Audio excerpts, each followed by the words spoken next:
ঈদের মধ্যে বাড়িতে খাইতে খাইতে আর বসে থাকতে থাকতে কিরকম যেন একটা বোরিং ফিল হয়ে গেছি। এই জন্য আজকে আমি আর ফয়সাল ভাই দূরে কোনখানে ঘুরবে নিয়ে গেলাম। আসসালামু আলাইকুম বন্ধুরা, আশা করি ভাই ভালো আছেন। আজকে আমরা যাইতেছি শাহজাদপুরে দিছে রাউতারা যে ব্রিজ আছে সেখানে যাবো। তো তেল না লাগবো এর নিকে আমরা আসলাম হলো মিরপুর এখান থেকে তেল নিমু। এই যে মিরপুরের তেল আসলে খুব ভালো, আমি যতদিন হলো তেল নেই মিরপুর থেকেই নেই। তো মিরপুর থেকে তেল নিয়ে এখন যাবো ফয়সাল ভাইয়ের বাসায়। ফয়সাল ভাই আমার জন্য অপেক্ষা করতেছে, কারণ ফয়সাল ভাই আমার সাথেই যাইবো।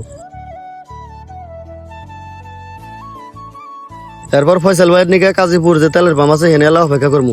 আর কিছুক্ষণের মধ্যে ফয়সাল ভাই আসবো, কারণ ফয়সাল ভাই তো আমার মোবাইলে কথা হয়েছে। কতি দেখেন ফয়সাল ভাই আইছে। আসলে মানুষটা বুড়ো হলে কি হবো, মানুষটার মন হলো জোয়ান মানে মাত্র 15-16 বছরের মতো মন। এই লোক তো যেখানে কই সেখানে যায়, আর যখন কই তখনই আসে। আসলে ভালো মানুষ হলে এরকমই হয়। দেরি করলেন কে?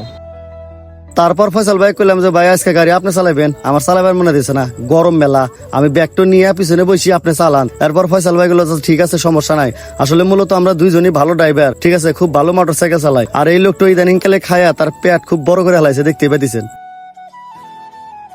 তারপর দেখতে দেখতে আমরা আমাদের সিরাজগঞ্জ রোডে আসলাম।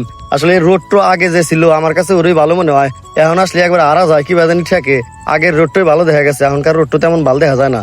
আবার কিছুদিন পর যখন একবার ঠিক হয়ে যাবো তখন আবার সব ঠিক হবো। বিভিন্ন সাইনবোর্ডে কোন দিকে যাইবেন এই সাইনবোর্ড দেখা দেখা কিন্তু আমরা ওদিকে যা হারমু, ভালো হবো। তো আমরা কতি অলরেডি উল্লাপাড়ার দিকে চলে আসি, দেখতেই পাইতেছেন।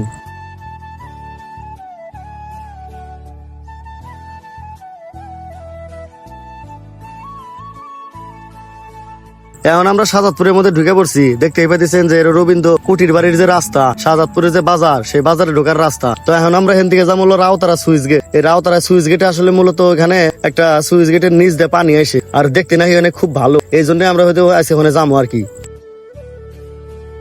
তো দেখতে দেখতে আমরা রাউতারা সুইচ গেটের কাছে আইছি, কিন্তু খুব দুঃখজনক আমরা যে কারণে আসলাম সে কারণটা হইলো না। কারণ এই সুইচ গেটের এখানে পানি বাইরে গেছে, এর নিগে এখানের যে মানে সৌন্দর্যটা এটা আমরা দেখতে পেলাম না। খুবই কষ্ট লাগতেছে আজকে।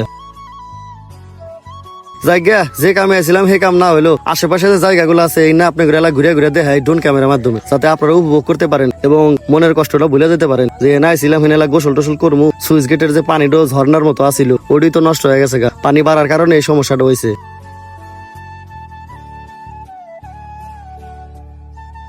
তারপরে মনের দুঃখ টুক্ষ বুইলা করতোয়া যে ব্রিজ আছে শাহজাদপুরের সেখানে আসলাম।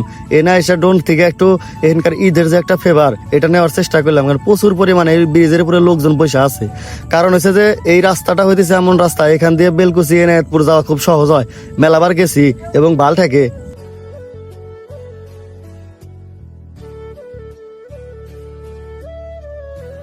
এরপরে দেখতে দেখতে রাত হয়ে গেছে।